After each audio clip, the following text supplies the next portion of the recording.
We definitely are going to try to cover the opportunities or the amount of opportunities you might have with ProMix, with polymer in general.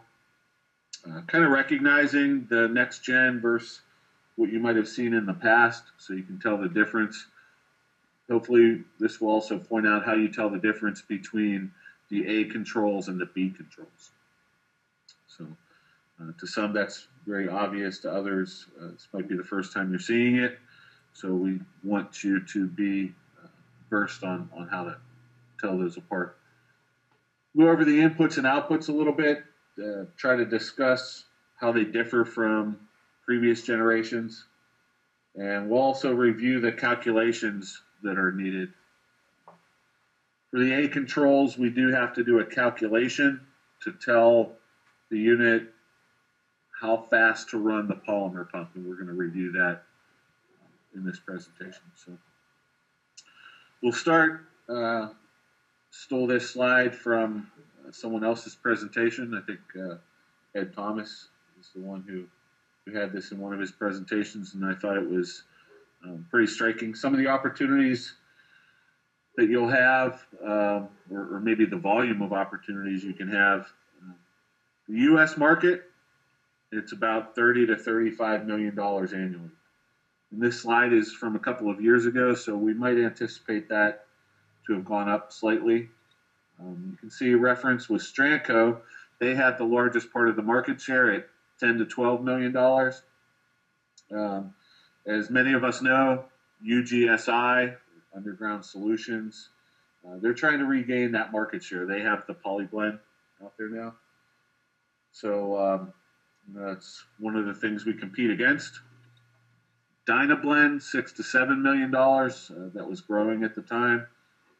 Then, smaller players, which at the time we probably fit into that category. We're on the low end of that, but we add in to come up with about $15 to $20 million.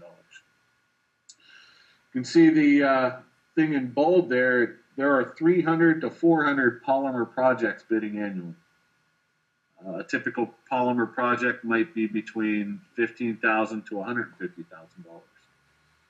So it definitely is worth our time and effort. On the distribution side, there's people out there selling these. It takes quite a few solenoid pumps to get up into that range. So definitely, as I mentioned, your return on the investment of your time is definitely there. Then while you're there, we have a lot of other things that can go along with just selling the polymer equipment. Keep in mind, if people want to make up the polymer into a batch tank, we have the tanks to offer. We have the level controls in that tank to offer from our panel shop. If they want to pump to multiple places, a good thing to pump polymer with might be the hose pumps. So we have the DulcoFlex all available for the customer's needs. So keep that in mind. There's a lot of opportunity that comes with just a little bit of polymer effort there. You can see the number of wastewater treatment plants in the U.S., 16,500, and then around 156,000 drinking water systems in the U.S.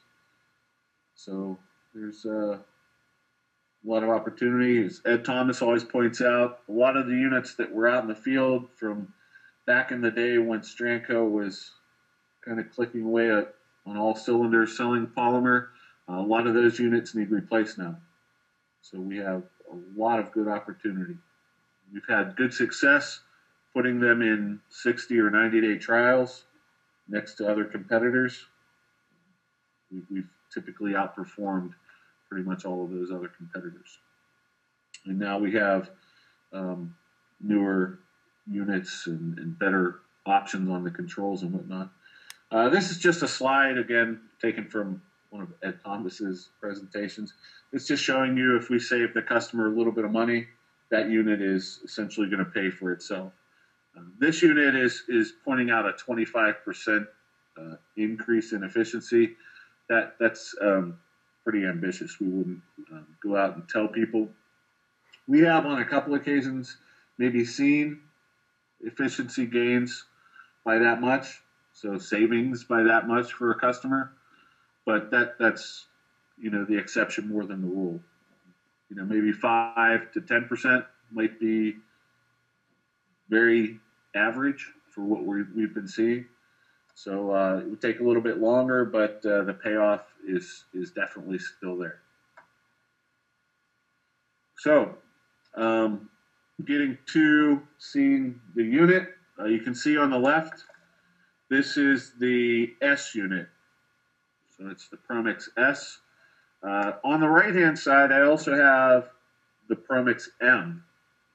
And there's a little bit difference not only on the size and the volume that these can produce here in this picture, the S referring to the smaller chamber and the M kind of our medium-sized chamber. There's a little bit more difference to these than just that volume capacity. You can see on the S, it's always A controls. We don't have the B controls as a standard offering. I don't know that it would be difficult for us to adapt to that, but at this point in time, we do not offer the B controls on the S. We also have a compact unit or a C unit. That C is essentially the same as this S as far as its capacities. However, it is kind of shoehorned into a smaller package. So the mixer is on one side, the controls are on the opposite side. It's just a smaller footprint for the customer. Everything's shoehorned in a little bit differently. But the easiest way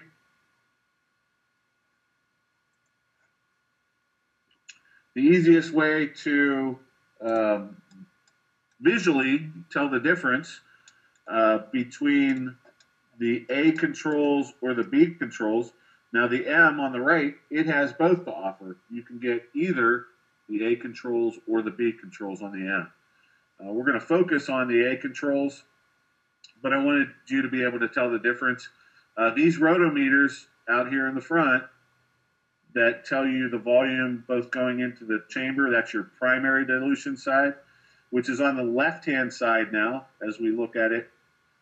On the previous unit, the primary dilution was over here on the right-hand side. Now this is the secondary dilution on the right. On the B controls, on the M size unit here on the right, you can see we have paddle wheel flow meters. So we're actually measuring the flow rate on both the primary dilution as well as the secondary dilution. Okay. Everyone think that's pretty clear? How we can tell that apart? Okay. We have changes on the control box. If you look at the control box on this A controls, you'll see that there are now 2 switches standard. We'll talk about those switches and what the function of those are.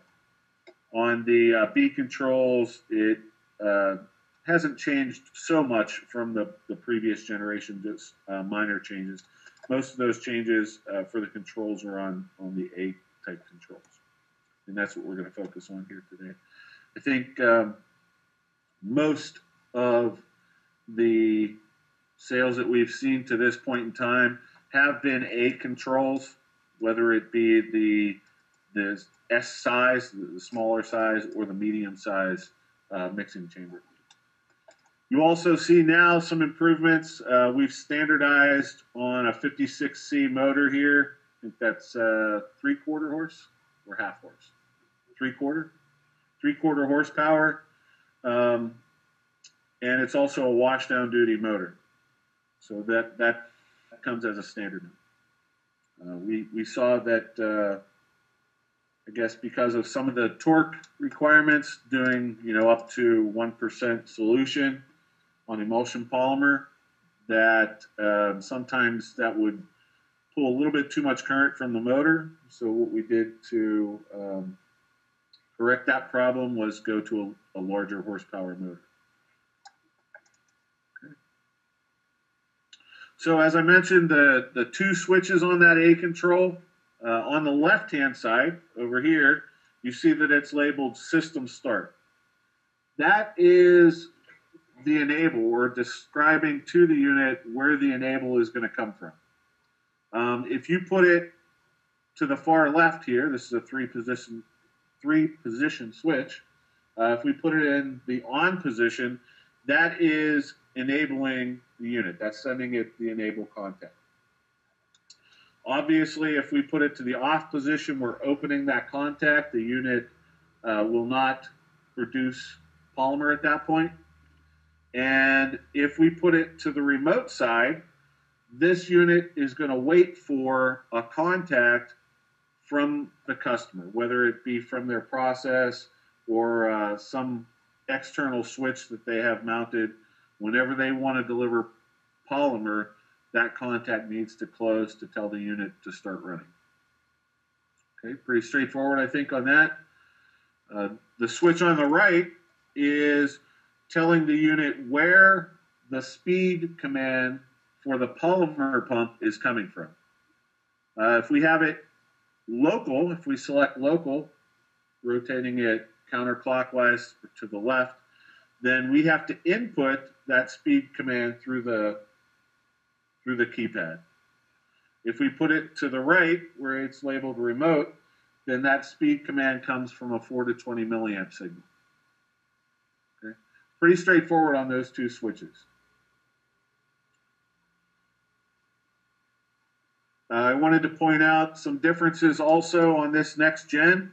You'll see that this is our polymer injection check valve right here.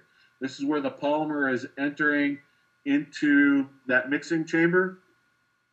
So you can see that what we've done is we've added a port here that we can open and flush. So you would pump, mineral oil or vegetable oil from the polymer pump. Just open that so that it's not going into the mixing chamber if you wanted to flush that line. Okay. Likewise, you can remove the check valve now without having to disconnect the tubing and unthread the check valve. The check valve is not threaded in. It's held in with this plate at the bottom. So you loosen the screws that hold the plate down. It's about quarter turn or so. You can see that that screw has a slotted path. Then you can lift that plate off, and the plate holds the check valve in. It's a double O-ring seal. So you can pull that out without having to, unthread it, which is kind of cumbersome.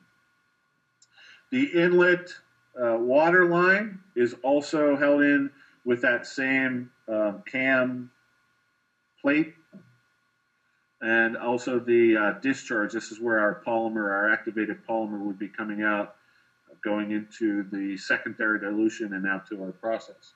It is also held in with that same plate. So you can kind of see that cam cutout there, if you will, that holds that plate in, that holds the pipe in.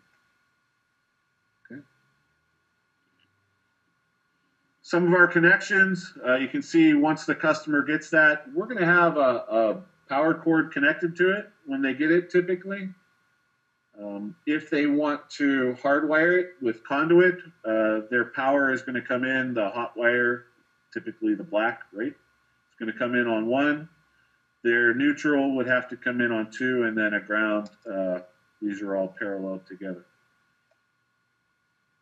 Okay. Other selections that they might need to make would be the remote 4 to 20 command. That would go on 1 and 2 here. I believe 1 is positive and 2 is negative for that 4 to 20. And they would also have to do the remote start contact from the customer, which is on TB2, numbers 3 and number 4 on the opposite side. You'll see these terminals on TB2 are double-sided terminals. So usually the odds are on the left-hand side and the evens are on the right-hand side. Hopefully that makes sense to everyone. Okay, we get some additional outputs. We have running status and general fault status. If they need the hand mode selected or the remote mode selected. We have those outputs now available.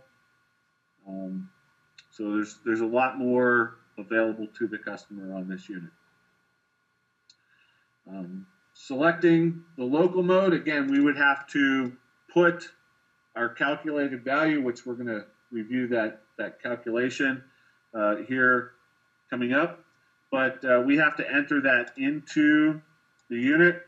You see at the very bottom of the page, it's outlined how we do this in section 2.3 of the operating manual. But to go over it very quickly, with this unit, you scroll up or down until you get to the polymer pump screen. We hit the enter button. Once we hit the enter button, it goes to the local set point. That's what we want to change. That's our hand mode. We hit the enter again. You'll see that this cursor comes down underneath one of these digits. Typically, it's the digit to the left. Then we can adjust with the up or down arrow on that digit. We hit the right arrow button. It'll move to the next digit. Right arrow again, and ultimately we hit the enter button. It confirms that we're matching that number, that it will be our target speed for our polymer pump. And that's as simple as you can get, I think. Okay. Fill time. Fill time is very important for this unit, just like past units. We must have that chamber filled with water before we start turning the motor. If we neglect to allow that to fill, the mechanical seal at the very top inside that lid is going to burn. It's going to go away. It's not going to seal properly. Once it doesn't seal, the only way you can get it to establish that seal again is by replacing that mechanical seal. To replace the mechanical seal, you have to flush the entire unit, drain it, take it entirely apart, put a new mechanical seal in, and totally reassemble the unit. So I strongly advise that you take all cautions to be sure that that unit is filled before you allow that motor to kick back on. Okay? So we can adjust that fill time. It's important, though, that we watch the unit. You'll see that when we power it back on, it goes to the fill time. Okay? And that fill time is adjustable between 1 and 60 seconds. It's important that we watch the static mixer on the discharge of the unit or the outlet of the mixing chamber. If we see air bubbles present in that static mixer, that means that we don't have it full of water. There's still air present and it's being pushed through with the water. So we wait for the countdown to get, say, to 1. If there's still air bubbles present, we want to stop the unit. We don't want to allow the motor to kick on. Cycle the power. Turn it off for a second or two. Turn it back on. It will start the fill cycle again. Okay? So allow it to fill properly before that motor has the opportunity to kick on. Setting that pump, we said that we need to calculate that. So the calculation is polymer flow divided by water flow equals our percentage of concentration. That's pretty easy. Typically, the parameters that we know are going to be our desired concentration as well as the water flow. So we actually have to come up with the speed or the percentage of speed for the polymer pump. Okay? So here at the bottom is an example. If we want 0.5% solution of polymer, of activated polymer, and we know we have 5 gallons per minute, pay attention to the unit of time there, that's important. We have 5 gallons per minute of water flow. Our pump may be rated at 5 gallons per hour. Well, we have to calculate the pump on this same unit of time. So we would divide 5 gallons by 60, we would get to 0.083 gallons per minute of polymer. That would be our neat polymer pump. Okay, so now we take our percentage of concentration. A half of a percent as a decimal is 0.005 multiplied by our 5 gallons per minute of water flow. This tells us what we need as far as our polymer. To get a half of a percent solution at 5 gallons per minute of water flow, we need 0.025 gallons per minute of neat polymer. So what percentage is 0.025 of what our polymer pump can do? That's why it's important to calculate our polymer pump into this same unit of time. So if we take 0.025, what we need, divided by the 0.083, what we can do at maximum at 100%, and then multiply by 100 to get it back to a whole number, we would enter, we would enter 30.1 into the controls. And at 5 gallons per minute, we would end up with a half of 1%. Okay, that's a very common percentage for control, 0.5, 0.25% solution. Okay, hopefully that's pretty straightforward.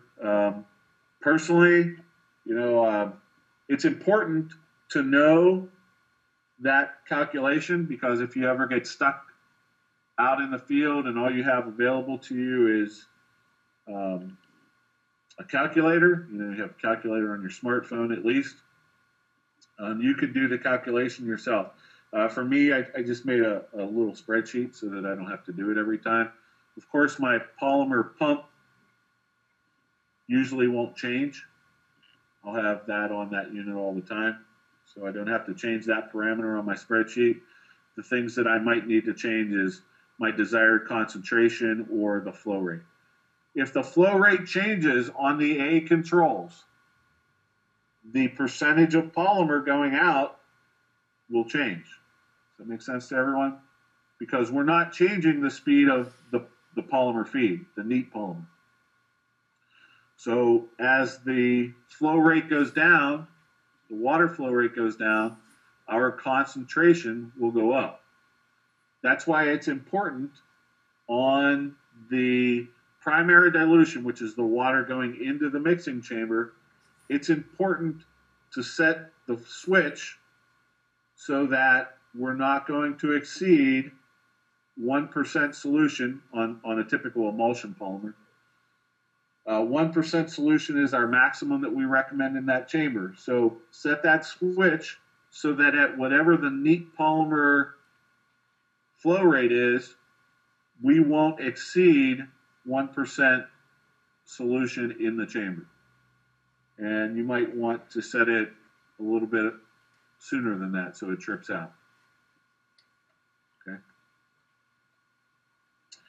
Kind of a startup sequence. Always be sure that your wiring and plumbing are correct. You want safety as well as you don't want leaks and things to have to clean up. Double check that all the terminals and unions are tight. Of course, do that before the power is applied to the unit. Be as safe as possible. Fully open the needle valve on the primary dilution. Why would we want to do that? We want to be sure that that chamber is full of water, right, before that motor kicks on. We do not want to have to replace the mechanical seal, especially during the initial startup of the unit. Okay. Calculate your polymer pump speed percentage needed. Program the manual setting if you're using manual, or apply the milliamp signal if you're using the remote control to change the speed of the pump.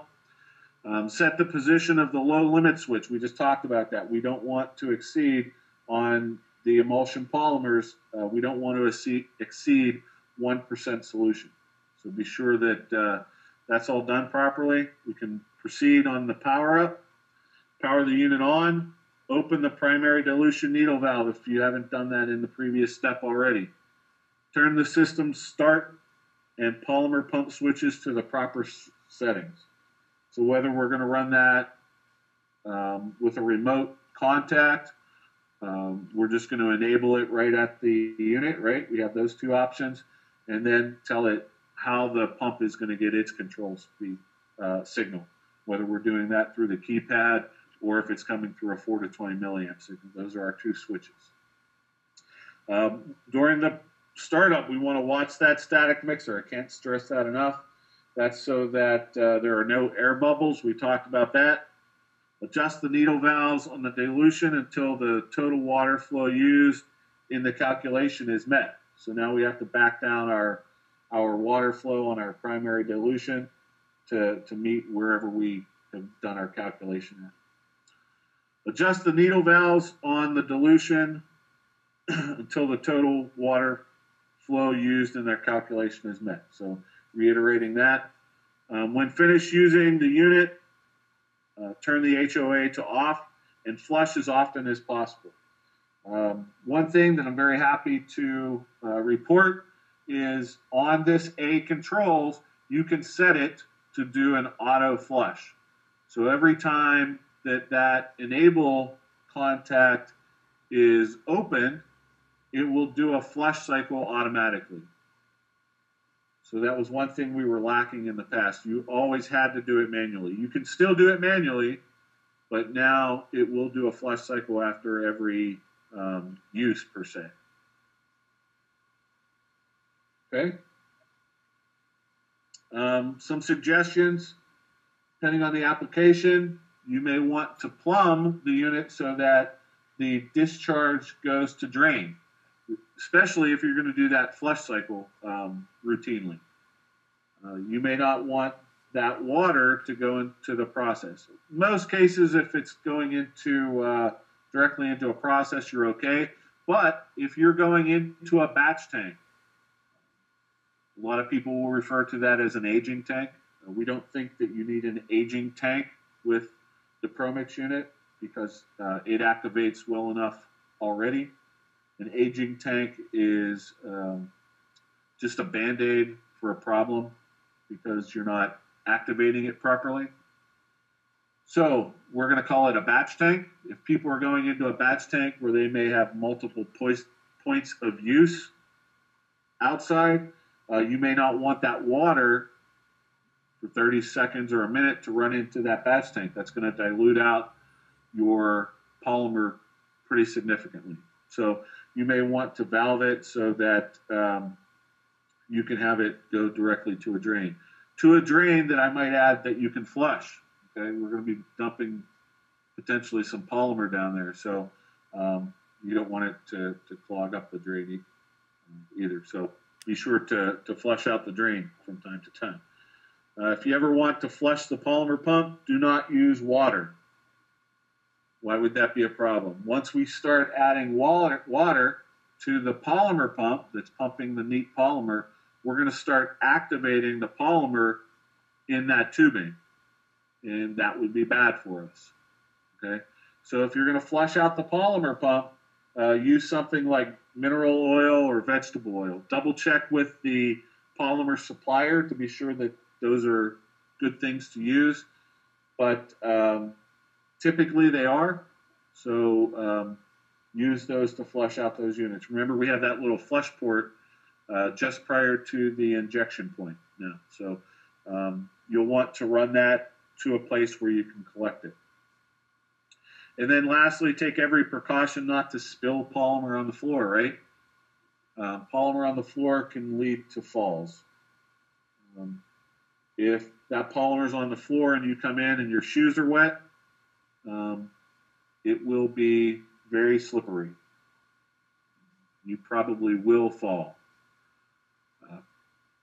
If you're not falling, someone else who may not be as aware of the polymer issue might fall.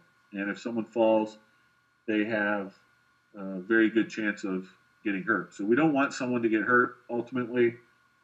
Take every precaution, be careful, be safe.